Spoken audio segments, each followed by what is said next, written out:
नमस्कार भाइयों बहनों। आज का जो वीडियो भी किसी कमेंट्स पे तो किसी ने बोला कि कैसे पहचान करें कि नेगेटिव शक्ति घर में आ गई या नहीं है। और वो बोल रहे हैं कि जब आती है, जब बीमारी हो जाती है, जब भी पता लगता है, मतलब ऐसे बता रहे थे वो। तो ये जो कमेंट्स कर रहे हैं वो बिल्कुल ठीक है।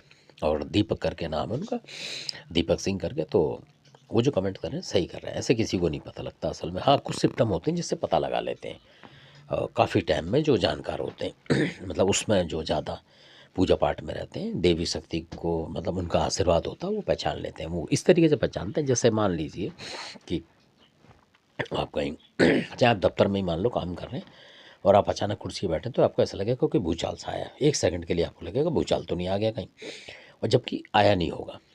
तब समझ लो कि नेगेटिव शक्ति उस दफ्तर में नहीं है, आपके घर पे अटैक मार रही है। यानी कि कोई ऐसा दुश्मन है जो हमला कर रहा है आपके ऊपर, तंत्र विद्या करने वाला या करने की तैयारी में है, तब ऐसा होता है। वो भी उनको जो भगत टाइप के होंगे, मतलब कहने का मतलब भगवान का नाम भी लेते हों, चाहे वो तांत्रिक ना हो, कहने का मतलब पूजा पाठ भी करते होंगे, तो उनको ऐसा होता है। कई बार अचानक कुर्सी हिल जाएगी उनके, मतलब ऐसा आगे पीछे उनको लगेगा क्या हुआ, अचानक गिर जाता, ऐसे ऐसे से होते हैं तो तब पता लग जाता है कि हाँ, ये नेगेटिव शक्ति है। और कई बार लेटे लेटे ही ऐसा लगेगा कुछ, जैसे कि अचानक से खाट हिल गई या कुछ ऐसा हो गया कि हम गिरने वाले हो रहे हैं, ऐसा भी लगता है कई बार। तब समझेंगे हाँ, नेगेटिव शक्ति आपके आसपास आ रही है। और कई बार अचानक आपको घर में अगर आप बैठे मान लो, तो आपको मतलब अजीब सी बीड़ी बीड़ी की या कोई ऐसी मतलब गंदी स्मेल आ जाएगी, तब समझ लो कि नेगेटिव शक्ति होगी। और कई बार बीड़ी केस में जो आपके बाप दादा होते हैं और जो कई बार तृप्त नहीं होती उनकी आत्मा, वो भी आते हैं, तो उनकी थोड़ी बहुत लगती है, उससे कोई डरने की बात नहीं होती ज़्यादातर। और कई बार उसमें नेगेटिव शक्ति भी होती है, जो बीड़ी पीता हुआ कोई ऐसा नेगेटिव चीज़ होती है, उसको भी आपको जांच रखनी चाहिए।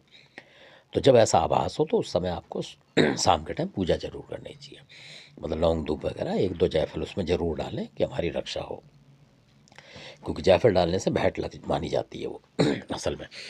तो इसलिए चाहे एक दोस्त में चढ़ाएं किसी के नाम से, खादराबाद के, चाहे कोई सबल सिंह हो चाहे कोई हो, तो आपके देखेंगे बचाव होता रहेगा। जो नुकसान होना होगा 100% वो नहीं होगा, अगर आप उसी टाइम पूजा कर रहे हैं तो। यानी कि आपको दिन में लगा ऐसा, या शाम के टाइम लगा आपको, मान लो 6-7 बजे भी लगा आपको ऐसा, और आपने 7 बजे भी पूजा करनी शुरू कर दी एक आध घंटे की, मतलब तो देखेंगे कि वो नेगेटिव शक्ति को हटाने के लिए फिर देवता तैयार हो जाएंगे। क्यों, आप बोलेंगे कि जो भी नेगेटिव शक्ति हमें महसूस हो रही है, अगर है तो पकड़ लो इसे, तो 1 या 2 दिन में आपको सपने में दिखा देंगे, ऐसा होता है। और नेगेटिव शक्ति आती है, आभास होता है बहुत सी बार। और इसलिए मैं बता दूं, कई बार रात के टाइम में, सर्दियों में भी आप देखेंगे कई बार, तो आपको धूल का एहसास होगा। अगर आप किसी ऊपर के कमरे में कहीं हैं तो सामने देखेंगे तो आपको लगेगा अब तो कोहरा है, और नहीं तो धूल का एहसास होता है। कई बार आपको लगेगा धूल सी आ रही है, और उसकी खुशबू भी आपको महसूस होगी। तब भी ये वो नेगेटिव शक्ति मानी जाती है कि कोई तंत्र करता है तो ये तंत्र की चाल होती है। क्योंकि तंत्र की चाल में धूल इसलिए दिखाई देती है कि वो जो व्यक्ति होता है वो बाहर से कर रहा होता है तंत्र, यानी कि जमुना के आसपास से, वहाँ देखिएगा आप धूल उड़ती है जब कोई चलते हैं लोग, तो इसलिए वो धूल दिखाई देती है। वो कहती है कि मरघट की चीज़ लगाई हुई है आपके लिए। तो ऐसी जानकारी आपको कोई नहीं देगा, गुरु भी नहीं देगा आपकी। यानी कि मतलब ये लगा लो, आप पूछेंगे इतनी जानकारी भी मांगेंगे तो कम से कम से 1,000-500 रुपये चाहिए, मतलब अपने लिए, शाम के लिए, मतलब ये होता है। तो आप ऐसे जानकारी सीखें, शर्माएं नहीं, और कमेंट्स ज़्यादा ज़्यादा करें। और इसमें पैसा नहीं लगता है, सब्सक्राइब करें ताकि हमारा मोटिवेशन बने, और थोड़ा लाइक करें ताकि हमें वीडियो बनाने का मतलब उत्साह जागे कि हाँ, लोग इसको सुन रहे हैं चॉइस के साथ, तब तो हमारा बनाने का फ़ायदा है। नहीं, आपको हमें बताने का क्या फ़ायदा।